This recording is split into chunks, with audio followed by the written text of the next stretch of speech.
Give my regards to George. Say hi to George from me. USA, USA, USA, USA. Yep. I mean, it was inevitable. I was waiting for that one. Thanks for coming. What do you think of my hat? All right, I'm gonna sign the hat and I'm gonna throw it out. All right, I love you guys too. The reforms that we're getting done in DC, thanks to President Trump and his great team, are really profound. Really, the goal is very simple. It's to restore merit and freedom. So that's what it comes down to. So America is the land of freedom and opportunity. So we want to restore individual freedoms, freedom of speech, just in general, get the government off your back. And then make sure that you succeed in the United States as a function of your hard work and your talent, and nothing else. So these are really noble and important principles. And also, and I'll talk more about this, all night really, as long as you guys want to hear about it. As you may have seen with stuff that we've posted on the Doge.gov website and the Doge handle on the X platform, there is a tremendous amount of waste and fraud in the federal government. Like, shocking, really. It's insane. Yeah, it's really wild. So, it was inevitable that at least a few Soros operatives would be in the audience.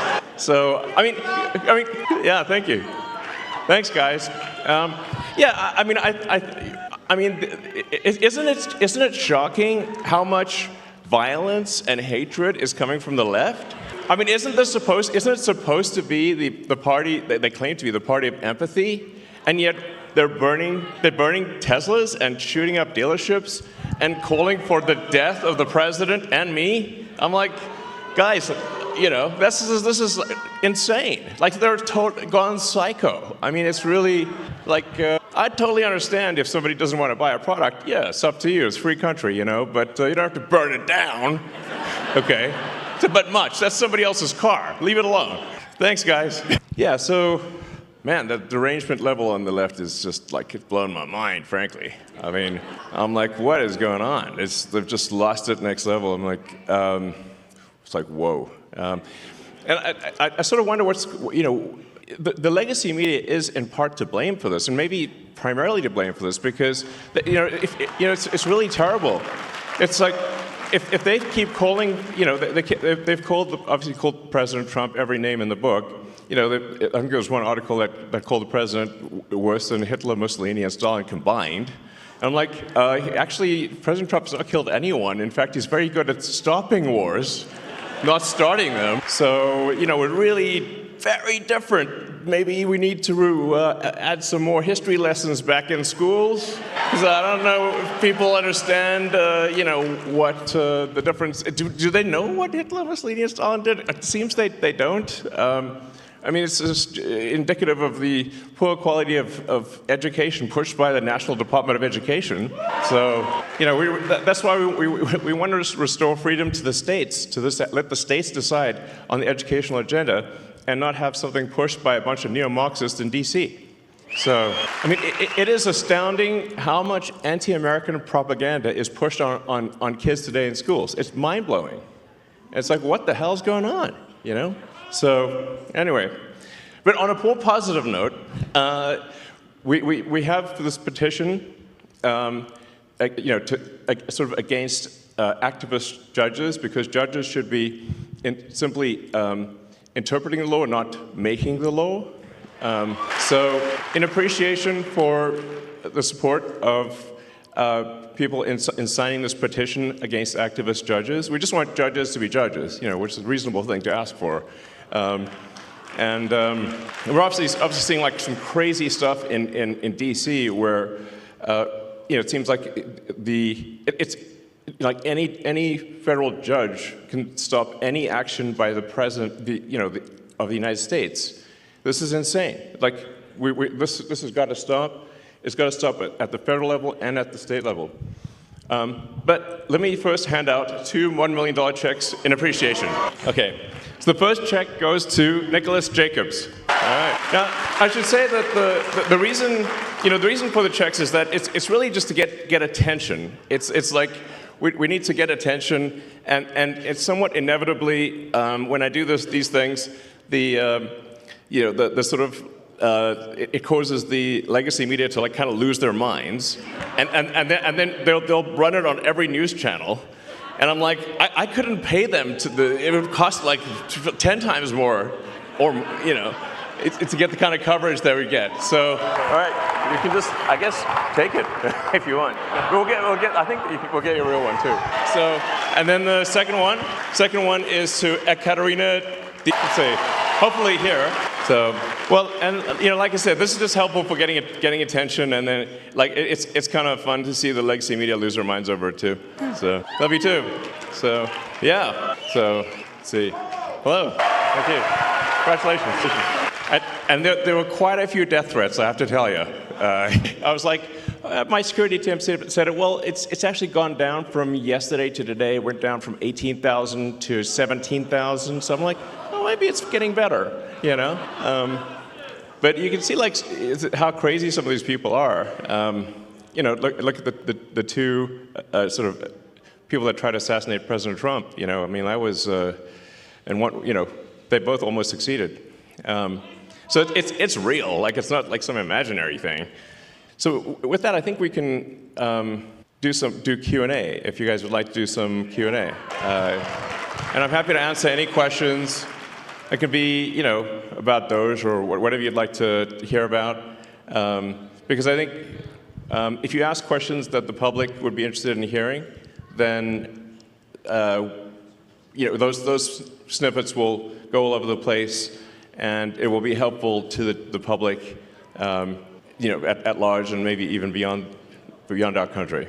So let's see. Yeah, go ahead. We can just start over there. As AI continues to get smarter, won't it inevitably see through its creators' propaganda? Yeah, the question is, as AI gets smarter, will it see through its creators' propaganda? I hope so.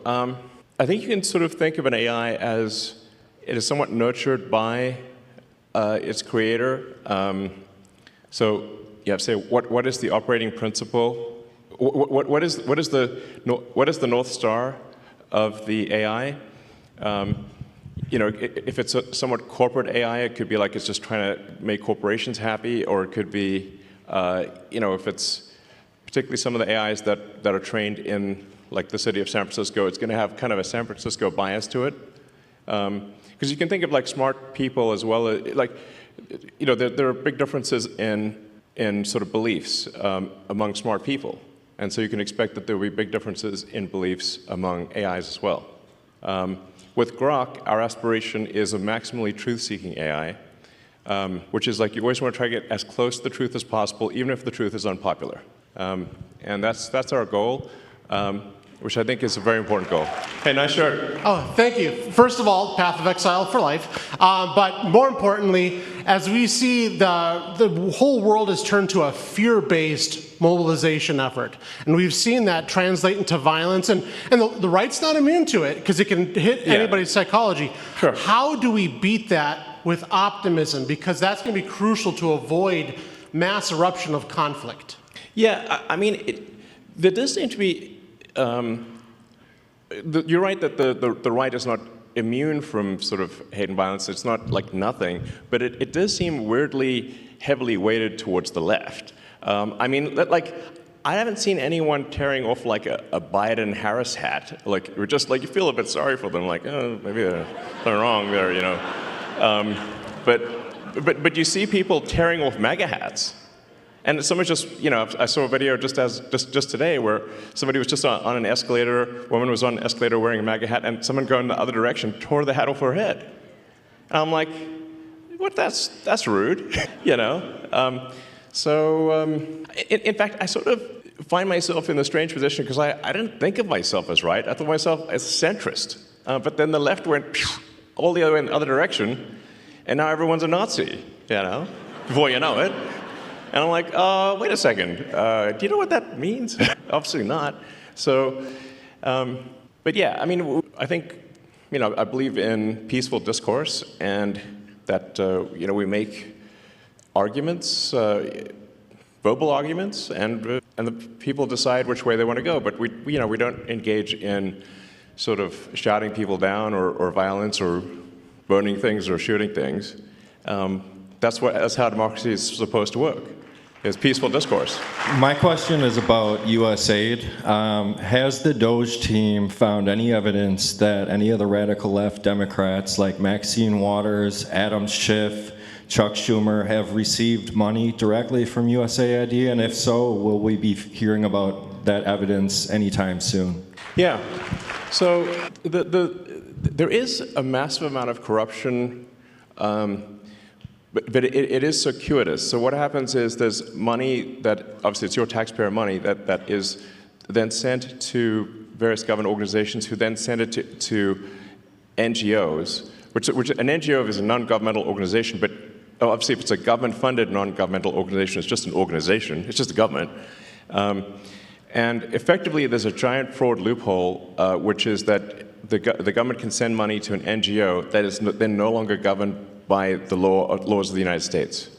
So they'll send the money overseas to one NGO, then they'll go through a bunch of them, and then I'm highly confident that a bunch of that money then comes back to the United States and lands in the pockets of the people you just mentioned. But it is a circuitous route. It's not like it doesn't go directly, but let's just say that there's a lot of strangely wealthy members of Congress where I'm trying to connect the dots of how did they become rich while how'd they get 20 million if they're earning 200,000 a year? And it sounds, nobody can explain that. So something's, yeah, we're going to try to figure it out and certainly stop it from happening. So, yeah. I mean, just in general, there's the whole NGO scam is just crazy, yeah, it's blown my mind really. So, yeah. Most of us here are aware of social media censorship, and I know you're keenly aware of it. Thank you for turning around X. Awesome. Welcome. As censorship picks up in financial institutions, what can we do about that? So are you referring to offering financial services by X? No, sorry. Being kicked off of financial institutions for beliefs. Yeah.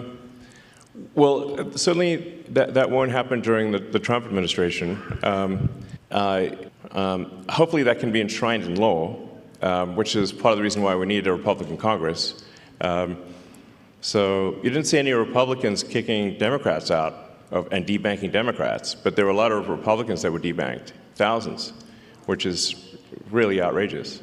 So that's why I say it does seem kind of one-sided, this like trying to ruin people's lives and financially and violent protests overwhelmingly comes from the left these days. It's like, and whereas the right is polite, and fair as far as I can tell. So, yeah, go ahead. Hi, sorry. Thank you for being here.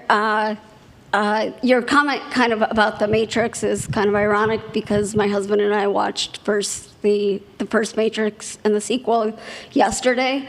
My question is, when so much of social media nowadays, whether it be X or YouTube or whatever, is kind of curated to like a person's particular beliefs, or even where we have protesters that show up to town halls or potentially are paid, how does America kind of come together? And it used to be where you could have a conversation and have discourse like you discussed, right, and still be friends even if you disagreed with kind of some of their statements.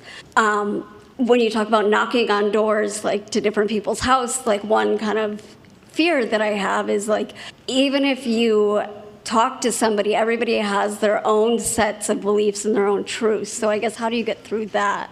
Yeah, well, I think what we saw there for quite a while was that all of the legacy media and all of the new social media were in lockstep together.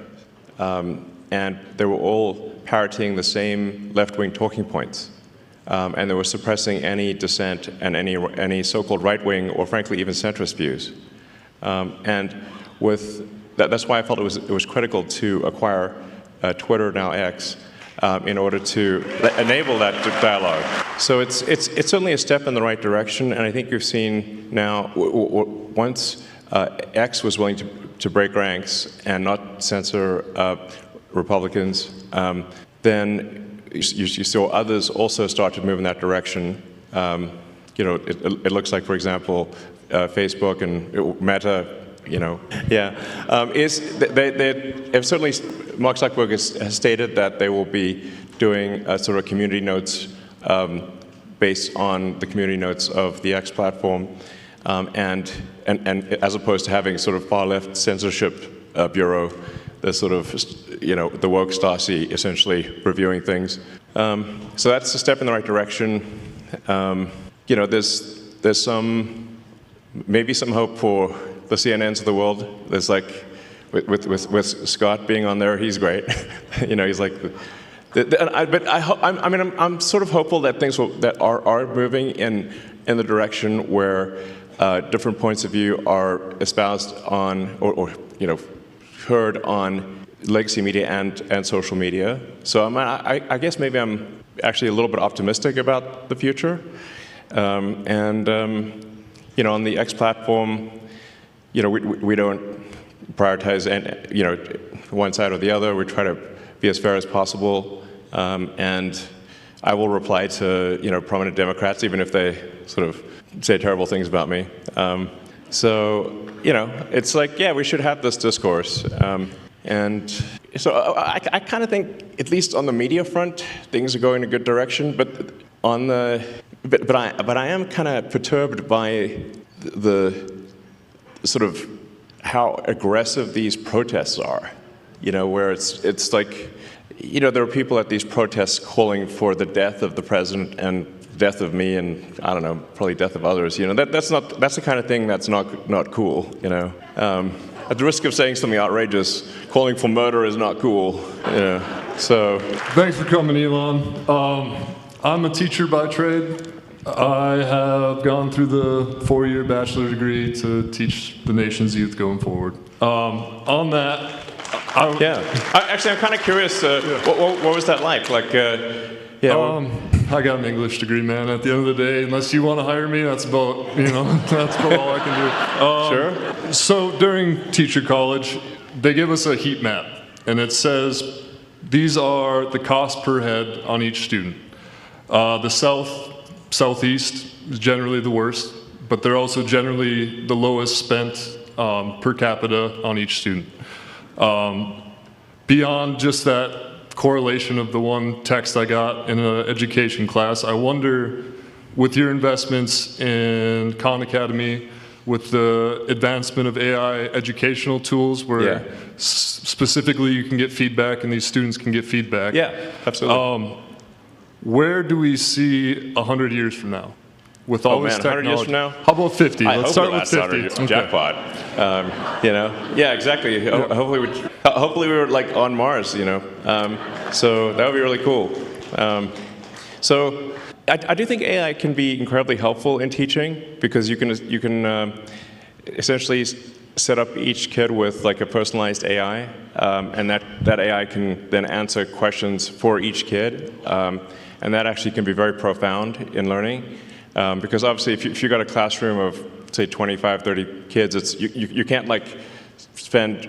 It's literally impossible to spend time with every kid individually, or at least you can spend a little bit of time, but not.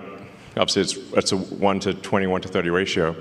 So, but what you can do is you can set them up with the AI, and then you can, if things get stuck or whatever, if you want to, you can essentially guide the orchestra that way, and I think it could be a very powerful learning tool. I personally enjoyed my English classes in high school, actually. Sometimes I wondered, why am I reading Charles Dickens? But there's some merit to reading Dickens, and many of the. I actually think that we should have a great canon of English literature, that kids do at least, some number of the significant works in the English language. So I mean, it seems like very obvious to me, but. Another thing with regard to teaching is that I think teaching is a very important profession. If you look at the expenditures, there's a very big rise in the number of administrators, but not a very big rise in the number of teachers. And so that's really the big factor, which is we should have more actual teachers. You know, and I believe in paying teachers well and having a lot of teachers, but we should say, why do we have so many administrators or non-teachers?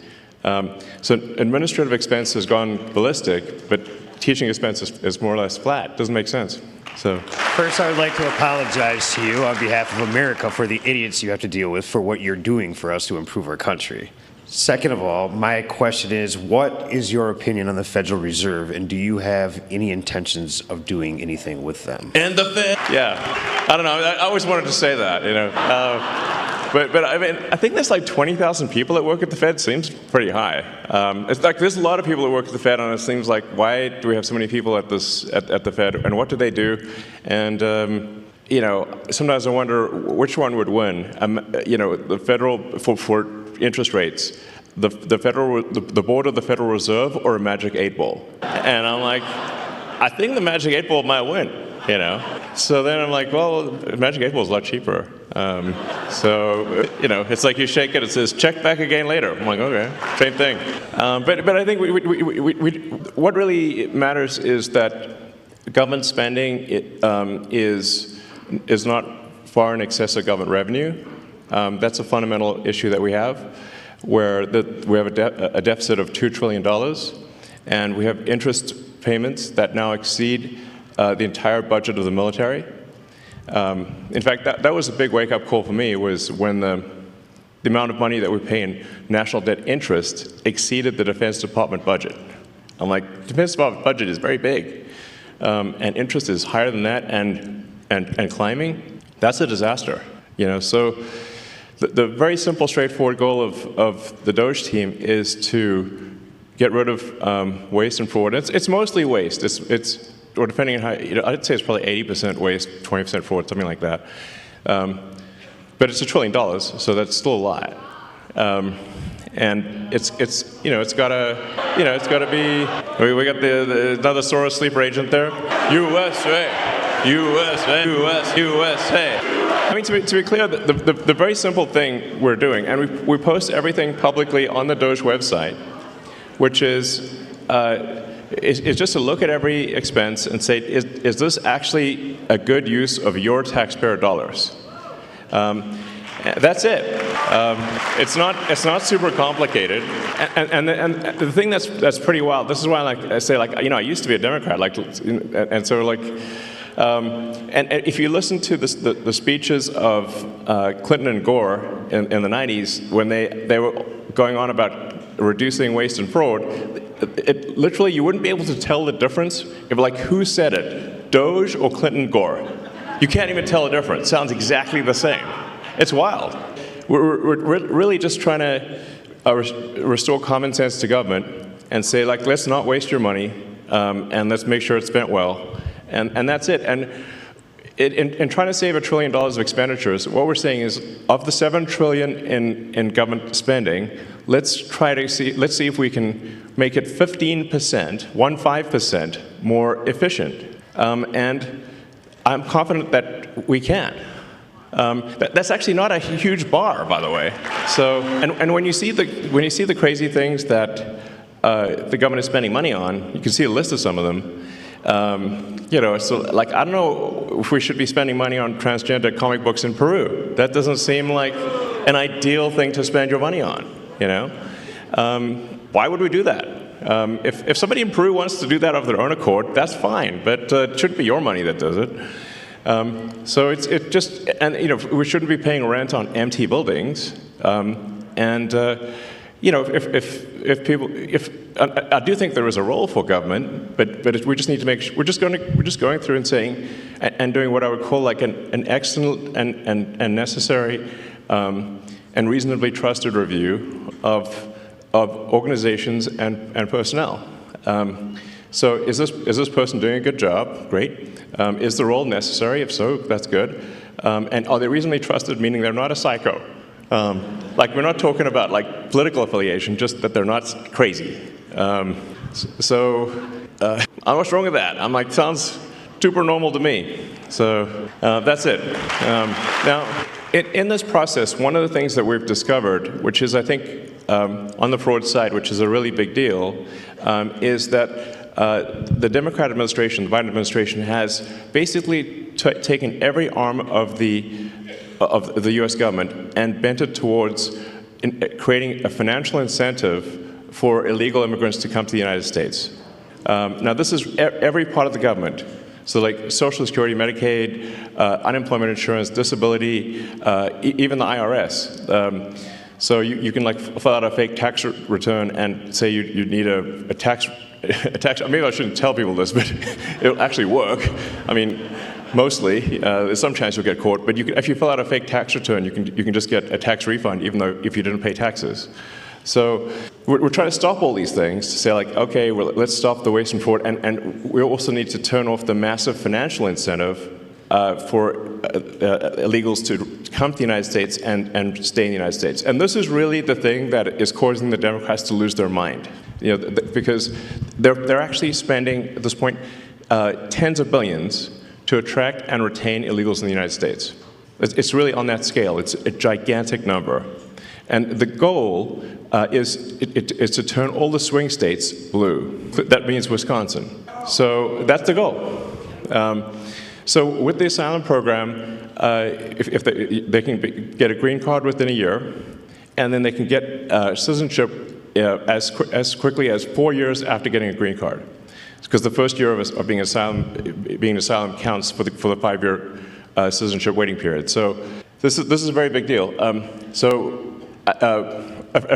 number of friends of mine have actually joined the government and in order to help with this process. And I'd like to welcome my friend Antonio Gracias to the stage. I think so. Does it work? I can give you mine. Does it work? It'll be okay. I mean, Buzz Aldrin's still alive, and he went past the belts. It'll work. Is this working? Yeah, it's on now, yeah. There you go. So, Antonio, can you tell us what you... Antonio is helping out with the Social Security. So just trying to review Social Security, where you may have heard that we found 20 million dead people marked as alive in the Social Security database. This is so crazy. And then you'll notice there's a strange trend here, where how many Social Security numbers were issued. Do you want to? Yeah. So let me tell you what happened here. We started at the top of the system. You want to talk about a lot of maybe? We started at the top of the system, mapping the whole system of Social Security to understand where all the fraud was. And there's a lot of great people there that showed us really a lot of waste. And so that came up with a big list of stuff they're working on. You've heard some of that already. But this is what jumped out at us. When we saw these numbers, we were like, what is this? In 21, you see 270,000 people, goes all the way to 2.1 million in 24. These are non-citizens that are getting Social Security numbers. Yeah, this is a mind-blowing chart. Yeah, this literally blew us away. Like, we went there to find fraud, and we found this by accident. And this isn't political, by the way. My parents are immigrants. Yeah, this country's been great to us. My brother and sister all born in Spain. I'm pro-legal immigration. This is not political. This is not political. This is about America and the future of America. And there are a lot of good people in the system that pointed this in this direction. I want to honor them right now, that work in the government today, who took risks to show us these numbers and tell us what's going on. Yeah. So I want to stop for a minute. I want to honor those people today. Very good people. Very good people. I have been from D.C. to Social Security offices to the border to track this down, and very good people have helped us along the way. I want to thank them. Yeah. This number, what this is when you come in the country, if you're an illegal, there's a couple ways to come in. You come in through a port of entry, and you can tell them you're afraid, and they'll give you an asylum case. You'll get an interview, then you get in. That's one way to do it. Another way to do it is to just go to the border. Literally, this happened. I talked to Border Patrol myself. Elon was there too. I went to Laredo, and I went to Bronzeville. Elon went to Eagle Pass. You walk up to a Border Patrol officer, and you tell them you want to come in. They have a couple of choices. They could charge you with a misdemeanor or a felony under 1325, or they can make it an administrative offense, like a parking ticket, basically. They were told to do that. make it an administrative offense under the last administration. And then you go walk across the border, they do what's called a release from your own recognizance, and they give you an NTA, a notice to appear, which to appear to judge. The wait times on judges are like average 6 years. Look at Grok, you'll see it on immigration judges. There's only 700 of them. This is 5.5 million people, okay? So what happens then? Once you're in the country and you got asylum through one of these pathways, and we mapped the whole thing out, you can apply for a work document. You file a 765, it's the work form. You get this form called the 766, that's the authorization, and then Social Security Administration automatically sends you in the mail your Social Security number. No interview, no ID. This is worth just reiterating. It's not people sometimes think that under the Biden administration that he was simply asleep at the switch. He wasn't asleep. No. They weren't asleep at the switch. It was a massive, large-scale program to import as many illegals as possible, ultimately to change the entire voting map of the United States and disenfranchise the American people and make it a permanent, deep blue, one-party state from which there would be no escape. Look, if I hadn't seen this myself, I'm not sure I'd have believed it. I went through it myself and mapped it, and Elon is right. This is true. The defaults in the system from Social Security to all of the benefit programs have been set to max inclusion, max pay for these people, and minimum collection. That's what's happening. We found 1.3 million of them already on Medicaid, as an example. We've gone through, on every benefit program we went through, we found groups from this particular group of people, this 5.5 million people, in those benefit programs. And then what was really, really disturbing us was why. We're asking ourselves why. Right. And so we actually just took a sample and looked at voter registration records. And we found people here registered to vote in this population, yes. And who did vote? And we found some by sampling that actually did vote. And we have referred them to prosecution at the Homeland Security Investigation Service. Yeah. Already, that is already happening. Right now, yeah. And the truly disturbing thing, though, I just want you to know this, a truly disturbing thing to me, and the darkest thing about this to me, the voter fraud is terrible, but the human tragedy this created is extraordinary, because what you don't understand, and people don't know, and Americans need to know, that's why I'm here, is that human traffickers made $13 to $15 billion off of this, okay? That's the money that's going around the world, moving people around the world to our borders because of these incentives. How does it work? What happens? Hey, if you're in Africa and you're in Central America, you got to walk up through Mexico, through Central America. Who do you pay? You pay the narcos, you pay the traffickers, right? And we were told by ICE, it's between $20,000 and $500, depends where they pick you up, to walk across all those countries and get all the way up to the border. Where's that money goes? It goes to the cartels. It goes to human traffickers, right? There are 30,000 children that have not appeared on the notice to appear already. ICE knows this. 30,000 children. 270,000 children didn't even get notices to appear. ICE told us that kids are being trafficked back and forth across the border to complete families to make this easier. This is a human tragedy. It's not just the money, it's the people and the kids. And how many of these people died on the way up here that didn't make it in? What happened to them? We created a system here that created a incentive for people to come and be taken advantage of by these traffickers. And how do you think they get paid? What, you're in Africa, Central America, you got $20,000 or $10,000 or $5,000 to pay these traffickers? No, you don't. What happens? You come in, then you owe them the money. You're an indentured servant. If you don't pay them, what happens? What do? They kill your mother, they kill your brother, they kill your family. What happens next? That's what we discovered. And I have to tell you, it's tragic to me. The tragedy, the human tragedy this created is extraordinary. That's the real problem. This is America. We don't do this here in America. Yeah. We don't do this here in America. People come here legally, and that's great. Elon came here legally. My parents came here legally. That's the way to do it. This is outrageous. Yeah. It's pretty wild. I mean, you can see, because there's still actually a lot of people out there, especially in the sort of center third of the country, that somehow think this is made up by the right, or it's like some fiction. It's not, that it's somehow not true, but it is absolutely true. And you can see that if you look at things like the state of New York, which tried to make it legal for illegal immigrants to vote in the state of New York. That was only shot down by the New York Supreme Court a few weeks ago. And California has made it health care available to all illegals in the state. And they initially claimed that it would only cost $3 billion. It's now $9 billion and climbing.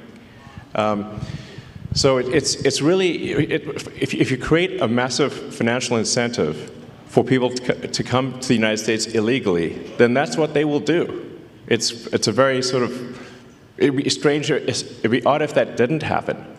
So the thing that actually has the Democrats losing their mind by far, the real reason for these attacks and sort of the burning of the cars and everything is that we're going to turn off the payments to illegals. Yeah. Because that's not the deal.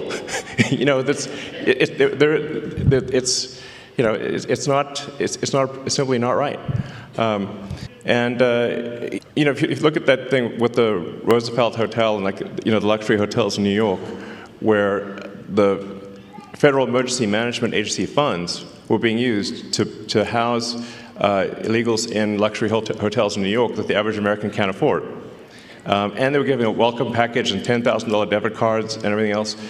Like, it's super real. I mean, I think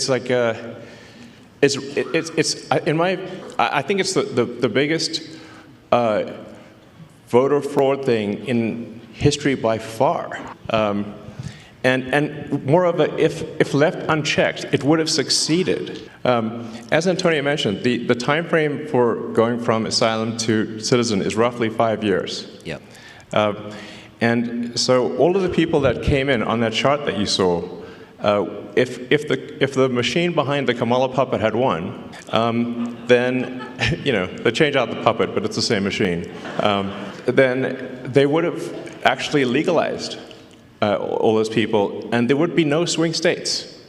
And they added more. Remember, it was doubling every year. Yes. It went from 1 million to 2 million. It was going ballistic. It was going ballistic. And it is just, these people are just entering the benefit programs now, by the way. Right. We're seeing the ramp happen too. And these are just the ones that are in the system. This doesn't count the other, 7.5, 8 million that ICE thinks are out there. Yeah. We don't know if they have numbers. The number is totally uncontrolled. The voter ID requirement in this state is super important because of this. Yes. Because the Social Security number, it's not supposed to be a federal ID number, but it basically is. That's how you access all the benefits. This is why we need voter ID, because this thing is not secure. You could walk into a Social Security office today as an adult in America, and get a Social Security number enumerated with simply answering 6 or 7 simple questions and showing some forms of ID that are not federal ID. Well, you can just actually make it up. You can show basically like a fake utility bill, or you can show a medical bill and a school ID. Yeah, yes. Medical bill and a school ID, right. and you can get a Social Security number. Yes. And then from there you get on the voter rolls, and then yes. Basically Dem operatives will farm the vote. Yes. The problem with this obviously is that if you turn the swing states blue, then there are no swing states, and then we're in a permanent one-party system. And as soon as they win that, they'll have the House, the Senate, the presidency. They'll pack the Supreme Court. Then they'll double down on the illegals, just like California. So we've already seen this happen in California. California is supermajority Dem. So, but at least California is held back by the fact that people can move out of state. Once you can no longer leave America, they'll be far worse than California. So the gravity of the situation is severe. Let's clean up Wisconsin border wall. Yes. Yes. Absolutely. So, I mean, it's really simple stuff. Just having photo ID to vote is like, you can't buy something at the liquor store, but voting is more important than buying a beer. So you're gonna need real ID to get on an airplane. You can't board a domestic flight. Yeah, and the same people who are saying that there should be no voter ID at voting stations demanded vaccine ID from everyone. Yeah. I'm like, that's weird, So it's really about just restoring integrity to the voting system, which really should not be a right or left cause, but a cause for all. Do we not all want integrity in the voting system? Of course we do. Yes, of course. Yes. So. All right, man. So, you're welcome to hang out and see. Maybe there's some questions people. Let's see. We'll go. Hi, Elon. I also am a teacher. I was a teacher in Colorado for 8 years, high school Spanish. But I I moved here last year and got to vote in Wisconsin, where my vote actually mattered, and I'm so glad. That was amazing that we got Trump elected. Yeah. And I was listening to, I believe it was Patrick Bet David. He called this perfectly, where he said, when Trump gets elected, he's going to go from enemy number one to Elon's going to be number one. And for the reason, I mean, he only has a couple years left, and we've all seen the left go after you and make you number one enemy. And just walking in here, we heard Nazis suck. There's all this horrible thing. And just on a serious note, I just want to let you know, my wife and I pray for you at night. Thank you. For your safety. And yeah, thank you. I got to watch my hand gestures these days, you know. I think this one's safe, you know. You know, it's like, can't wave to the crowd. You don't know what'll happen. And I've been a fan of yours for like a decade, and I've been a walking Tesla ad to anybody who talks to me, even though I never had a Tesla until I came to Wisconsin too, and it's 10 years old, but it's the best Model S I've ever had. Thank you. It's incredible. Thank you. But I just wanted to ask you if it would be okay. I brought my dad with me. He's a pastor, and I just thought, if it's okay with you, I would love for him to say a prayer for you as well, for your protection. Sure. Thank you. Elon, well, thank you so much for everything you've done for our country. We do love you very much. Thank you. And as a pastor, but just as a person, right? And even if I wasn't a Christian, and I know not everyone here is a Christian, but I think there's quite a few of you here, and who are. Either way, we love all people. That's not the issue. The issue is fairness, what you're talking about. The issue being just. And the justice being a weapon instead of lawfare, instead of actually just, and all this corruption you're talking about. And that's a bad spirit, if you want to say it that way, putting it nicely. It's something evil that has come against our country, our morals, our families, etc. And then you and the president and others getting attacked with this outrage and this hate. So if you would, allow me to pray. Thank you. If you'd all who want to, please join me, bow our heads and pray. Gracious Heavenly Father, we are thankful for our country. We are thankful that God does bless America, and that God is the source of all goodness, love, and provision, and that you, Lord God, have provided a great nation with a great history. And although we've gone through many rough times, you're still very present and active with us. Thank you for protecting President Trump from that fatal attack. And we ask that you envelop and protect all of those who are fighting for justice, for freedom, for order, for dignity, and to reward people according to merit.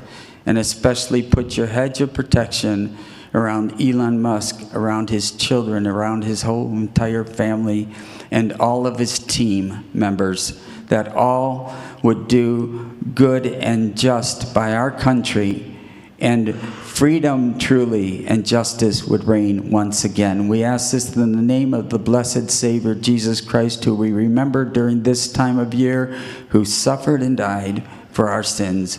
May you wash away all that is wrong with our country and start with us. We ask this in Jesus' name. Amen. Amen. Thank you. Thank you very much. Thank you. Sorry? Up to you. You can hang out if you want. Well, that was beautiful. That was beautiful. It's, I think we're going to need divine protection, frankly. Yeah. Hey, Elon, I'd like to start off by thanking you for all that you've done for our country and the world as a greater whole. And I mean that from the bottom of my heart as well. I have a question for you. As you go about your decision-making at Doge, how are you able to keep your moral North Star and not set precedents when it comes to overstepping democratic processes simply because the end justifies the means, and have outcomes similar to the last election with Democratic presidential candidate being appointed without due process that just further polarizes the country? Sure. Also, on a side note, one more thing.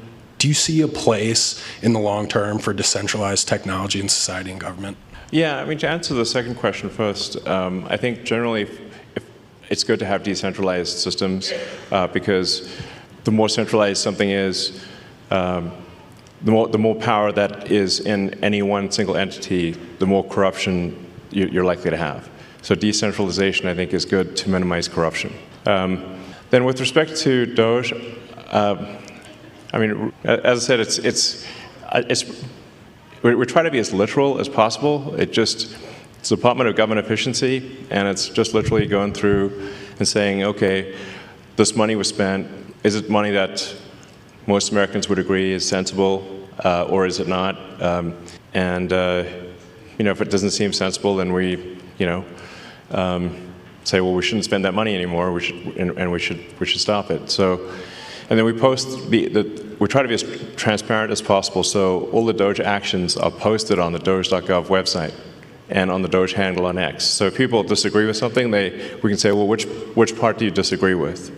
When I get these sort of attacks of like, oh, it's unconstitutional, I mean, like, well, which expenditure is unconstitutional that we have stopped? Because then they don't know, actually, because they haven't actually looked at anything. So now, obviously, a lot of this can be reversed with a new administration, but at least for some period of time, we're going to make sure that your taxpayer money is spent at least 15% better. It's not like I think it's a reasonable goal, it's a rational goal, it's a sensible goal, and the net result, I should say, if we have the combination of a $1 trillion increase in an economic output and a $1 trillion decrease in the budget deficit, then the outcome should be that there is no inflation or very little inflation from one year to the next. So at the end of next year, the prices will be at the grocery store will be very similar to what they are right now, which means that standard of living will actually probably be higher, a little bit higher. Whereas we've had rampant inflation to date, and inflation is really just a pernicious tax that has been used by governments throughout history. And it's very tempting for governments to use inflation as a tax because it's indirect. People see the prices rising at the grocery store or for goods and services or for houses, and they tend to blame the store, but it's not the store, it's the government. The government has reduced the value of money, and as a result, prices rise. So by by reducing waste and fraud, we'll essentially make the economy more efficient, and we'll shift people resources from the government to the private sector. And that will result in an increase in the output of goods and services, and so the average standard of living will therefore rise. So they're trying to make economics sound very complicated, but it's really not that complicated. The standard of living increases when the output of goods, average output of goods and services increases per person. There's basically more stuff, therefore you have more stuff to divide across the people. That's it. You can run this sort of thought experiment and say, if there was 100 people on an island, and you'd say, well, how many people do you want farming, fishing, making stuff, versus, doing regulations? You would say, no, you wouldn't want 20 people doing regulations, You'd be like, oh, that's too many. Well, then maybe you'd want one or two. I don't know, maybe none. Ideally, zero. I'm all for small government, by the way. I think that really, yeah. When the United States was formed, there were only, you had the Secretary of State, the Secretary of War, which I think is a more accurate name than Defense. But it was Secretary of War for a long time. And you had the Secretary of the Treasury, and you had the Attorney General. That was it. And if it were entirely up to me, I'd be like, let's make it like that again. Yeah. Howdy, gentlemen. I've got a quick question regarding government and transparency. Do you think Dogecoin may ever be used, or the Dogecoin blockchain to be used for maximum transparency? Well, the names are similar, but they're doing two very different things. In fact, I was going to call it the Government Efficiency Commission, but that's a super boring name. And then the internet said, no, it needs to be called the Department of Government Efficiency. I was like, well, the internet is right. So we changed the name from Government Efficiency Commission to Department of Government Efficiency. But there are no plans for the government to use Dogecoin or anything, as far as I know. So that they happen to be similar names, but really it's just, we're just literally trying to make the government 15% more efficient. It's kind of like most of the work that's being done is, it's kind of like homework. It's not like, it's just work, you know? Frankly, it's like washing the dishes. It's not like, you know, it's a lot of it's not super fun work. It's just, you know, going through and looking at every expense and saying, why does this department have like 10 times more software licenses than people? That doesn't make sense. You know, why is the government spending $10 million a year on Politico subscriptions? That doesn't make sense.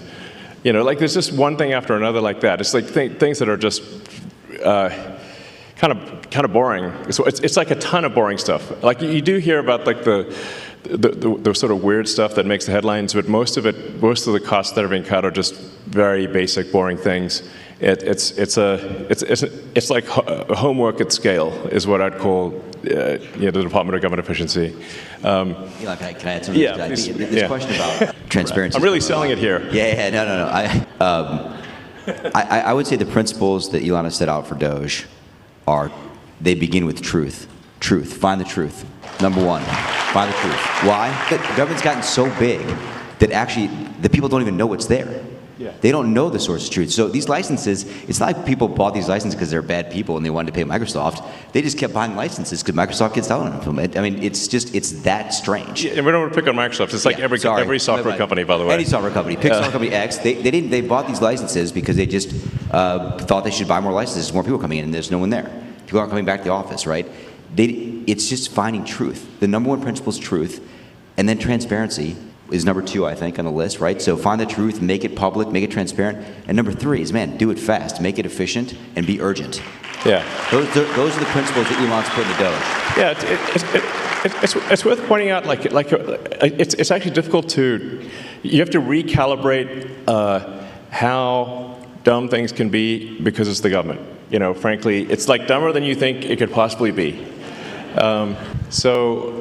Like for example, we found there were a whole bunch of what I call ghost payments going out, where the government contracting officer had retired or changed jobs or was dead or I don't know, they were not around anymore, and they forgot to turn off the payment stream to some company, and it's like leaving the money faucet on and you leave the house, and it's just the money faucet keeps going.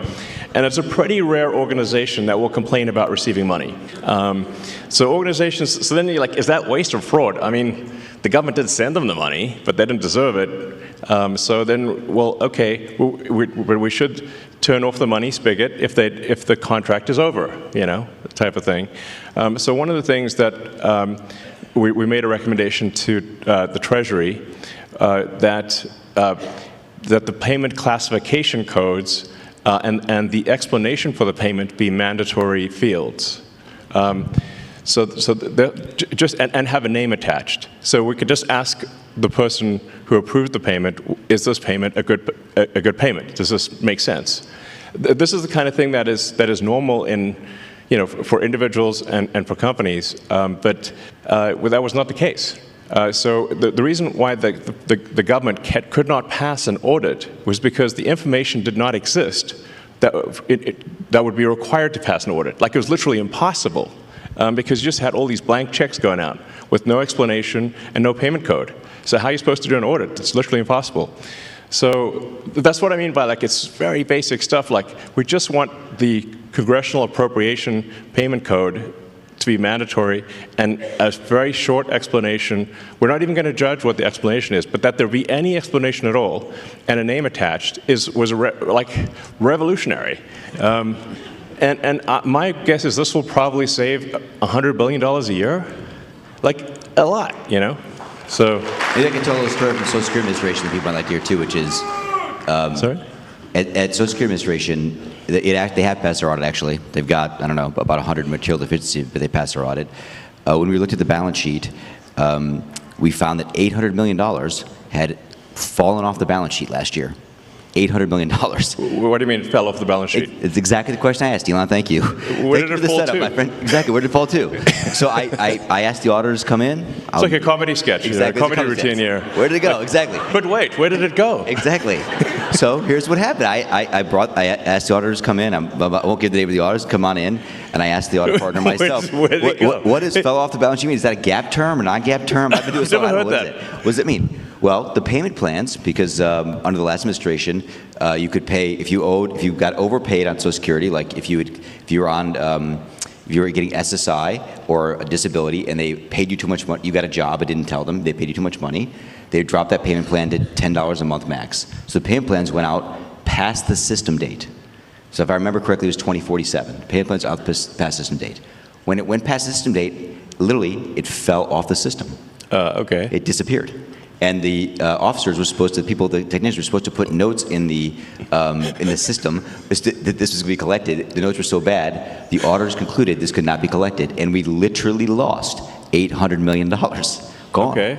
And I said to the auditor, how could that possibly be? And she said, well, it's not really material. It's a $1.5 trillion program. I said, well, it's material if it's your money. Is it in the computer? It's not in the computer. It fell off the computer. Is it in the computer, like Zoolander, you know? It's in the computer. Disappeared. $800 million just disappeared. I mean, it's crazy. So there's it's one nutty thing after another like that. I mean, it's crazy. Anyway, we're just trying to basically fix the computers so that we know what the heck's going on. It's like please. And like I said, being fully transparent with the American people, so you know exactly what's going on, and just making sure that Anyway, money is not wasteful or fraudulent. One interesting statistic was that 40% of the calls into Social Security were fraudulent. Like meaning that it was someone trying to get a Social Security payment that was going to a senior to go to instead to go to a fraud ring. So that was almost half of the phone calls were fraudulent. And probably the other half were people asking, what happened to my Social Security? This is true, actually. Like, hey, where did this is bananas. Yeah, I mean, we found this, actually, the people there at Social Security knew this was going on. And they had been complaining about it for a long time, and no one fixed it. And these were mostly criminal rings outside the country, in other places in the world that are jamming up the phone systems, calling in, using just these six simple security questions, because you can actually, this was how crazy it was, you could change your direct deposit information at Social Security by simply answering 6 questions on the phone, like your mother's maiden name, your date of birth, etc. Like stuff you can find on the internet. Easily found on the dark web. That's why it was so easy. It was a huge exploitation, super open door.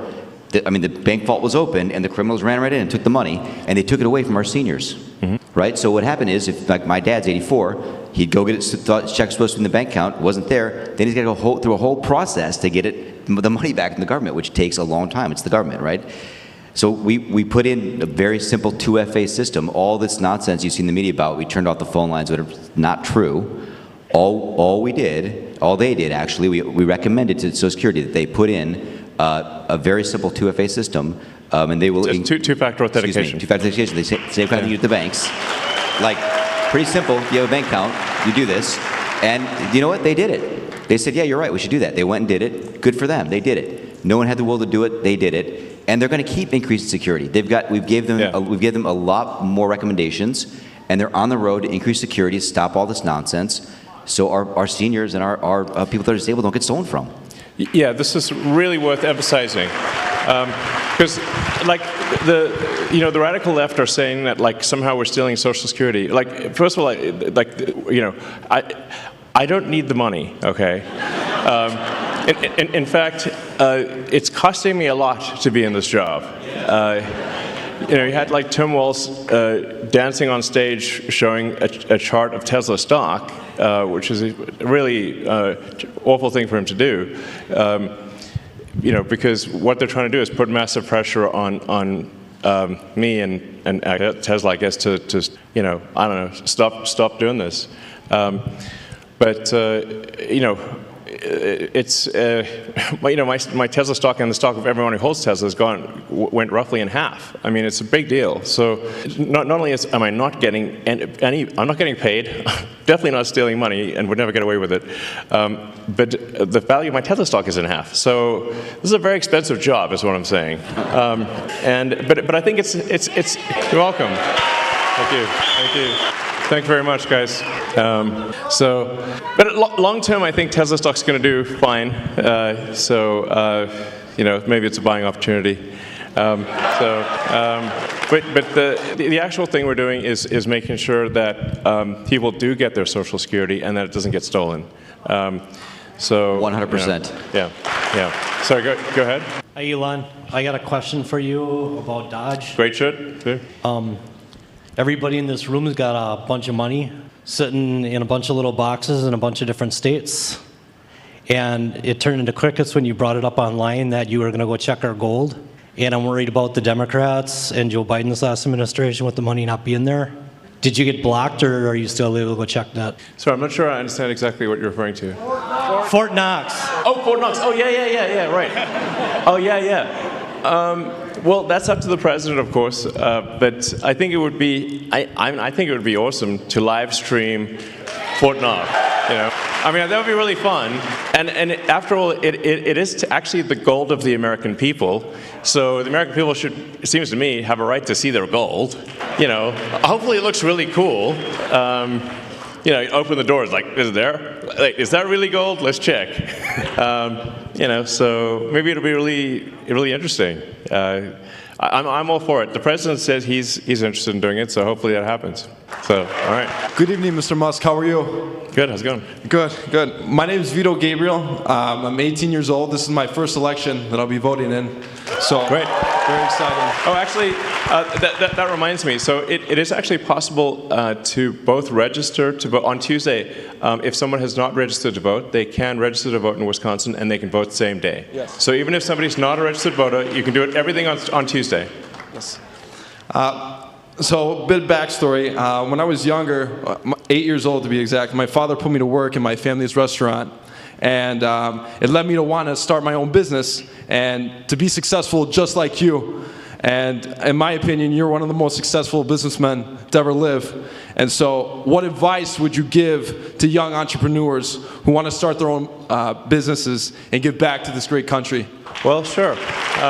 It is very, very hard to start a business and have it succeed. It is true that most businesses that start do not succeed. I guess I'd really just say, if there's a product or service that you think is really needed, then you go out and you make that product, or you produce that service, offer that service, and try to be as useful as possible. Really, it's like whether it's a great restaurant or store or a technology company or whatever the case may be. It's really just like, are you doing things that are useful to your fellow human beings? If you are, then I think the company will be successful. So that's really what it comes down to, is just being useful. Like, people ask me, like, what's the top advice? I'm like, try to be useful. It's actually very difficult to be useful. But I have a lot of admiration for anyone who just does an honest day's work, making products or producing services for their fellow human beings. That's what a company is. That's it. So, but it is hard.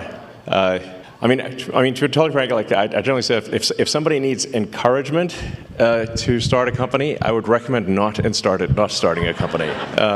It's very difficult. Like, if you look at, say, the automotive industry, the only two American car companies that have not gone bankrupt are Tesla and Ford. So it's a big cemetery, is what I'm saying. So that's a tough one, very, very tough industry. And there were really no commercial rocket companies that were successful before SpaceX. It's generally very difficult to make the value of the output exceed the cost of the input. And that's really what defines a successful business. And profit is really the difference between the value of the output and the cost of the input. That's what profit is. But it's like shockingly hard to make the output more valuable than the input. That's what I found. Yeah, so, all right. Hi, Elon. Thank you so much for being here. Would you agree with me that the economic illiteracy in this country is staggering? That people don't understand how close we are I would for say the ship of America to going over the fiscal cliff? Yeah. Right. Yes. Most people, actually, I think most people, well, I think a lot of people don't know what a national debt is. Like, how did this national debt come about? And how come there's all this money that somehow we owe it, but we didn't sign up to owing this money?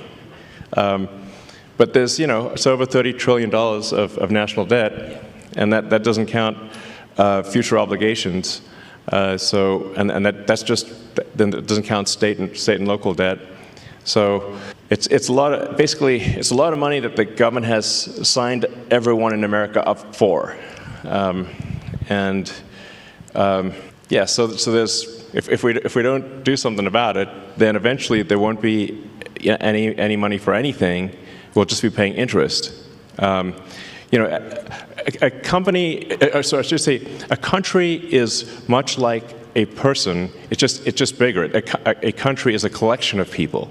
But just like a person can go bankrupt, a country collectively can also go de facto bankrupt, essentially by diluting the currency to where it's worthless. And that's where we're headed unless we are, take immediate and dramatic action with respect to government spending. We're in deep trouble, basically. You've seen this in places like Venezuela, Elon. Yeah, exactly. So you've seen it in a lot of countries where it's things have gone to hell in a handbasket, and it's like we just need to not do that, So if the ship of America sinks, we all sink with it. This is something that I try to tell people in the sort of commercial sector, that like you're not gonna, your company's not gonna make it if the ship of America sinks. So we all gotta work together here to make sure it does not. Yeah. Antonio, feel free to ad-lib as you wish. This is the only place left to go. That's great. Right, exactly. I don't think we can run off to some other country and be okay. It's America. I will die in America. I'm not going anywhere. I will too. I mean, I might go to Mars, but that will be part of America. Yeah. Hi, Elon. Thank you so much for taking the time out of your busy schedule to be here today with us in Green Bay, Wisconsin. I just want to say that Doge's findings demonstrate to the American people that the government clearly does not care about our hard-earned tax dollars. I'm only 26, but I can imagine it's frustrating for people who have worked their entire lives to see their tax dollars going to fraud, waste, and abuse. And you alone have contributed so much money to our government yes. Via taxes, so thank you. You're welcome. But I'm sorry that your money's not being spent very well. You've clearly shown your leadership and team is capable of transforming our government into something better than what we see today.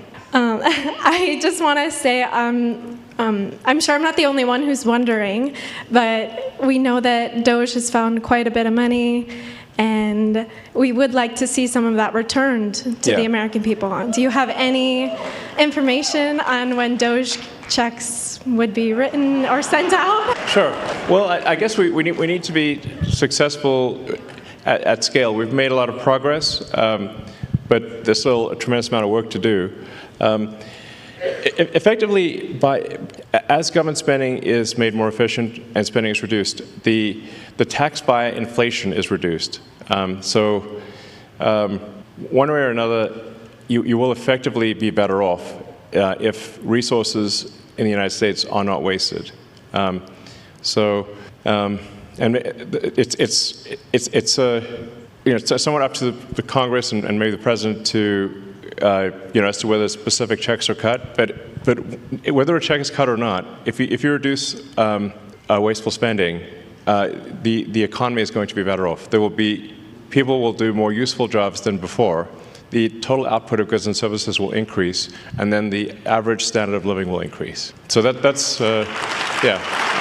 I think the most important lesson in economics is simply common sense, that the more people in a country that are engaged in producing useful products and services, the better off that country will be. Like you could run the sort of thought experiment to say, in the limit, if we moved everyone in the car industry into the DMV, there would be no cars, but there would be a lot of regulators. So then you say, well, okay, well, then how many people should be in the government versus not government? And generally, I think you want to minimize the number of people in government. There's still, be a lot of people in government, but you want to keep that to a minimum and move people from low to negative productivity roles to high productivity roles in the private sector. Yeah. Okay. Hey, Elon. So the first time I heard about population collapse, I think was from you on Joe Rogan. I grew up in the generation where it was very overpopulation, global warming. A lot of people don't want to have kids. My wife and I just had our first. She's a year. Hi, Amelia. Hi, John. Thank you. And I'm finding out very quickly a lot of these things I was told about having kids, losing personal freedom, it's well worth it. I mean, I would recommend it to everybody, as I'm sure you would, and we've Absolutely. heard. I mean, I've been banging the baby drum for ages. Yes. So my question to you is, what's the most surprising and fulfilling thing you've learned from your kids? Especially we've seen you around X all the time with Trump. So what's your most fulfilling thing you've learned from having kids? X is in the back there, so hopefully he's watching this, hopefully. I think, I think nothing makes you happier than kids, really, is the truth of it. So, kids are my greatest source of happiness. And I really encourage, as Antonio knows, I've encouraged all my friends and everyone to have kids. It is concerning. The United States has been below replacement rate. The birth rate in the United States has been below replacement rate since roughly when I was born, around 1970, 71, thereabouts. And I think last year was the lowest birth rate on record. It was very low.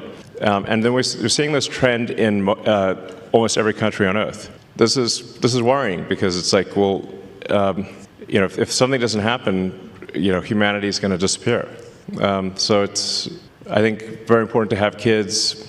Kids will make you very happy, and there's also, like, we got to keep humanity going here. No humans, no humanity. It's like you practice what he preaches too, by the way. He's having lots of kids. Sorry? You practice what you preach, and yeah, for sure. And he tells all his friends to do it too. I can tell you that for sure. For sure. Yeah. So, all right. Hi, thanks for coming. My name's Adam. I'm a postal worker. I'm wondering if you could give some insight into some of the reforms or changes that Doge might be looking at for the Postal Service. Well, actually, perhaps I can ask you what should Doge be doing with respect to the Postal Service? I'll write you a letter. Okay. I suspect you've seen that things are not entirely perfect in the Postal Service. Yeah. Yes. So, I mean, obviously, it's delivering mail and packages is very important. There's a reason for why the Postal Service was created. But I haven't really had a chance to look at the Postal Service yet, but I have a little detail on the analysis if you want. Do you do? A little bit. Okay, sure. Yeah, I mean, I wouldn't say that, I want to be very general here, but there is this thing about, you could tell us, like, there's this thing about large volume users of Postal Service versus small volume users, right? So, like, some company, please. I've heard of that, yeah. Yeah, I mean, you probably see it, right? Like, you see, there are some companies in the world that use the Postal Service a lot and pay the same rate as everybody in this room that uses it a little bit. Does that seem fair to you? You see it on the front line. I can't really say. Well, you can't say because you work there. Oh, you work there. Okay, doesn't seem fair to me. I don't work there. So I mean, there's a bunch of questions about this people are asking that I think are interesting in the analysis. And when you look at the source of truth and the data, and you make that transparent, I think it's going to be obvious what the right answers are. Yeah, it seems like some companies are not being charged the right amount for package delivery. and there's probably more administrative overhead than there should be. Would be some safe guesses, I suspect. Those are good guesses. Yeah, Yeah, good guesses. All right. How are you? Yo, good. Hey. How's it going? It's Adam, your #1 reply guy on X. I'm here with Scott Presser. It's good to finally meet in person. Cool. So I'm glad you like a lot of my stuff. Yeah. You're constantly replying to my stuff, liking my stuff, and I love to create material because I'm a former Democrat myself, just like you. Yeah. And I want to help bring over moderate voters from the Democrat Party who are disenfranchised. Yeah. And I'd love to be able to create more content to help you out, to help us win more elections, to win the midterms for 2028, and on Sounds and so good. on. Would I be able to get a follow from your main because you follow me from your alt cyber gamer? Oh, I did. Okay. At this point, yeah, sure. I'll do that. Sure. I mean, it's right now. Like I used to only follow maybe a few hundred accounts, and it was possible to read most of what they posted. But now I think I follow like 1,100 accounts, which makes it impossible. So like it's just like I can only see a few things that people post at random, essentially. But I'm trying to digest as much information as my human brain can manage. But yeah, thank you for your engagement, and just in general, like trying to report on what's really happening is great. Thank you. Mr. Musk, thank you so much for being here and bringing attention to what's going on with our Supreme Court here. It's very important, and I think it would have gotten no attention, not even half of what it's getting now, if you hadn't stepped in, for good or bad, the negative press and good press. We thank you for that. Exactly. Totally. I mean, obviously, for any kind of special election, is going to get a small fraction of the attention of say a presidential election, and then normally an election for a judge would not be that big of a deal. It just so happens that in this case it could decide the control of the U.S. House of Representatives, which is a huge deal. Yeah. And my personal experience with Judge Crawford, I am a family that she moved a pedophile right next to our home. What? Really? Yeah, it is a true story in the ads that you're hearing from Mr. Schimmel. I am one of the homeowners that had to live next to him for many years, unaware. So the letter that I wrote to her, I'm sure, played into what we're experiencing now in family court. We're veterans 20 years. It just was not good for him. It was not good for me.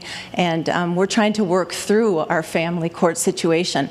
But what we're realizing is the two strategies that they use are indoctrination or intimidation. And if you step up and say, we're practicing Catholic family, the result is her band of merry rogue judges and the court affiliates and the commissioners will flood the family court, have flooded the family court system. Yeah. So I guess my question would be, regardless of what happens with this very important vote, let's not forget what's happening in the family court system in Dane County, Wisconsin, that's being flooded with these rogue judges and affiliates and commissioners who then, if you don't subscribe to what they're saying, they will just wipe out your ability to raise your family or proceed with your family in a way that you feel your culture dictates, your religion dictates, your financial background dictates. It has gone completely bananas, and I'm wondering what you can do to keep the light shine on our court system in Dane County. It does have a lasting effect on families, and it will breed out our ability to raise our families in the spirit in which we feel is most healthy for our young, our children, and the sanctity of our family. Absolutely. I think that's fundamental to life, liberty, and the pursuit of happiness, which is the foundation of America. That you should have control over your family, not the state. The state should not have control over your family. It's insane that people would think that. So we've had friends have to escape California because of this. Yeah. I mean, it's literally had to leave because the state tried to take their kids because they're imposing the state's values on the kids, and they literally had to leave overnight. More than one friend, we've had the story. Really? Really? There's a thing, a change the law in California where if the teachers determine that it's in the kid's interest. Like if you don't respect, like, I don't know, 10-year-old's pronouns or something, the state can take your kid in California. So it's insane.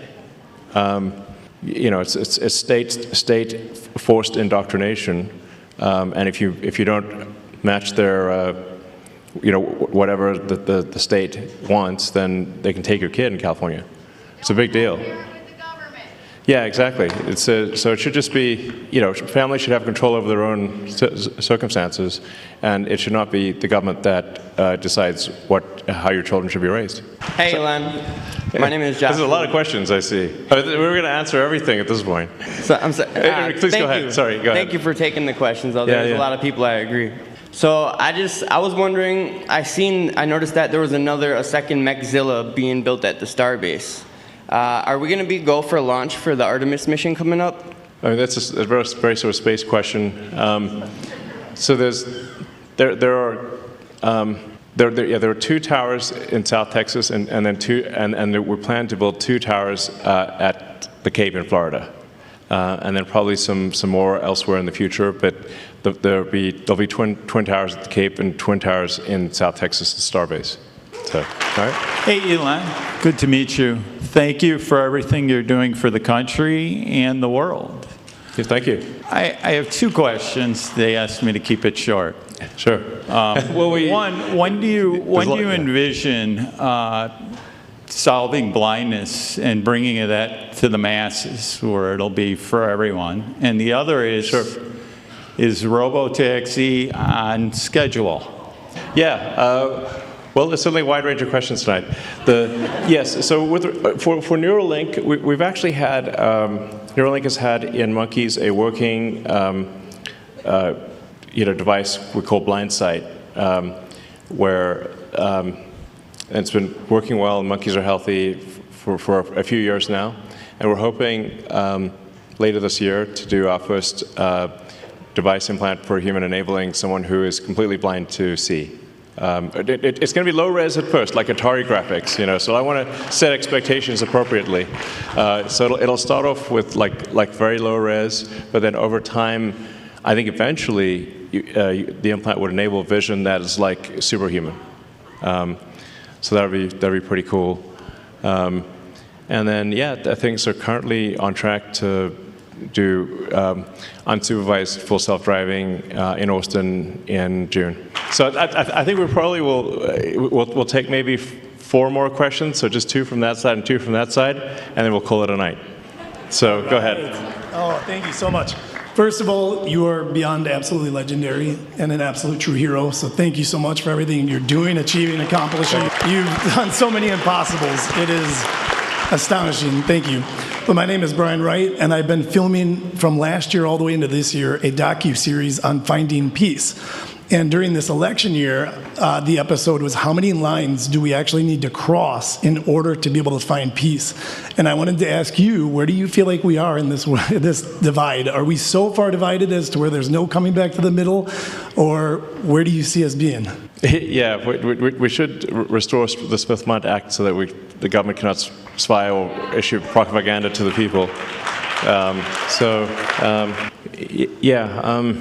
I don't know. I mean, I kind of thought that we're headed in a good direction for a while there, and then the last month or so, there've been these like crazy violent things happening against Tesla and protesting me and whatnot, and I'm like, this is just nuts, and a lot of people sort of parading signs around saying that that President Trump and Elon Musk should die type of thing, and I'm like, this is really nuts, But I think the real issue is who's organizing and funding that. Like the same people that organized and funded the infiltrators, who are the hecklers earlier tonight. So it's whoever they are, And I guess we know some of their names, but it's really, Soros and a bunch of others. I'm not sure really sometimes I wonder, what is their goal? Like, what's their aim? I guess, is it communism, I guess, is a part of it, or just, I don't know. Sometimes I wonder, have they thought through if let's say they got their goal, then what, So I don't know. I'm hopeful that things calm down, that there's, that people engage in like dialogue, but not violence, and that if for those who do push violence and destruction of property and intimidation, obviously that they need to face legal consequences for that. And the president has said that needs to happen. Obviously, if people are pushing violence and destruction of property, that is against the law, and they need to face the consequences of that. So, thank you. Yeah. Thank you, Elon. I constantly hear that the Doge efforts are going to do things like take away Social Security payments and reduce other government payments like that. You've touched on it tonight, but. Yeah. Can you state you've discussed this at length over the last few months, but can you talk again about how the Doge efforts are actually going to affect things like the payments and other programs like that? Yeah, I guess it would be helpful because so I can just state it as crisply and clearly as possible that Doge will absolutely ensure that people get their Social Security, make sure they get their Social Security, make sure they get their Medicaid, and will not be cutting any legitimate payments whatsoever. Crystal clear. I will just add to this. I've been there, working there, and I spent about the first 3 or 4 weeks of my time in the Woodlands actually working in Social Security Administration. 100% what Elon's saying is true. Nothing has happened on the ground that would impact the level of payments going to people that legitimately are owed those payments, period. A lot is going to happen to people that are stealing from the system. Yeah. They're not getting the payments. And you know who's screaming? They are, because they're committing fraud. And we should take that away from them, because they're stealing from all of us in this room and our parents. And they're going to scream loud, and it's going to get louder. But thank you for asking that question, because it is something that, as obvious as it sounds, it's a great question, because we just need to be very crisp and clear. Doge will make sure you get your Social Security. Doge will make sure you get your Medicaid. There will be no cuts to legitimate payments whatsoever. I'd like to go last, if it's okay with the other gentleman. Would you like to go, sir? No. Please go. Thank you. Mr. Musk, thank you so much for coming to Wisconsin. I just want to thank you for calling out bad ideas on X. You do that like every 30 minutes, and if I don't see something, I'm like, wow, Elon okay? Yeah. And we all know that ideas have consequences, and bad ideas have victims. And thank you for speaking up for victims. And a few nights ago, when you spoke with Brett Baer, when you were being interviewed, and he asked you, what keeps you up at night? And like that other question, you answered, and you paused, and it was depopulation. And I was waiting for you to say, like, oh, the death threats against my life, or the national debt, but depopulation. Depopulation is a really big deal. It's not on people's radar. Why is that? Well, I think we haven't yet evolved to deal with depopulation. It's something we better evolve to deal with, or we're going to disappear. And once the depopulation wall starts rolling, it seems to gather up speed. I mean, you can look at sort of cases like Korea and Japan, which are, much further ahead or behind, depending on how you look at it. But the population decline there is much worse. Japan is an absolute population decline, so they're losing about, I think, roughly 1 million people a year population, and that's going to accelerate. Korea has only a third replacement rate, which means that in 3 generations, the country will be 3 or 4% of its current size. Like basically, all that'll be left is a small portion of the capital city. And I keep waiting for the birth rate to turn around, but it doesn't. It seems like population collapse accelerates. That's why I think it's a very serious matter. If you believe in humanity at all, you should care about this a lot. And then, that's a sort of long-term thing. And the short-term thing is that America needs to be financially solvent. That's what Doge is about, trying to just make sure America is financially solvent. And then there's also the risks of AI. So we want to make sure that that AI is maximally truth-seeking, and ideally has sort of values that most Americans would agree with, and that it's a pro-human AI, that it wants to foster the future of humanity. Those are the things that I think about. So, thanks. Elon, my name is Matt Haas, like Bonanza, Big Haas. I own and operate a small business here in the Fox Valley. And tomorrow I actually get the honor and the privilege to host Brad Schimmel at our shop, Springhetti Landscaping. Great. If anyone's in the valley, sounds good. Come down 4:30 tomorrow. We're having a shindig to have Brad stop by. He's going to come and give a little speech, get some. That's what this was about. Was Brad's election. Yes. And so I just wanted to say, in your opinion, what is Brad going to do for small business owners like myself? Well, I think he's going to help get the government off your back. So that's a big deal. For anyone that starts a business, it's like you used to just be able to open a store and not get like a zillion permits and licenses and everything. That's how America, you wanted to make a product, you just made the product. And you didn't have to satisfy a massive body of regulations and get permission from all sorts of agencies. So hopefully, Justice Schimmel is, supports that and helps get the government off your back. All right. So let me finish by saying, obviously, yeah, those at the state level will be cool. But just remember, the importance of the election on Tuesday is gigantic. It could decide the future of the House of Representatives. It could decide then the future of America and the future of the world. So it's absolutely critical that you need to just drag friends and family to vote on Tuesday for Justice Schimmel and for voter ID. So thank you. Thank you, guys. Thank you.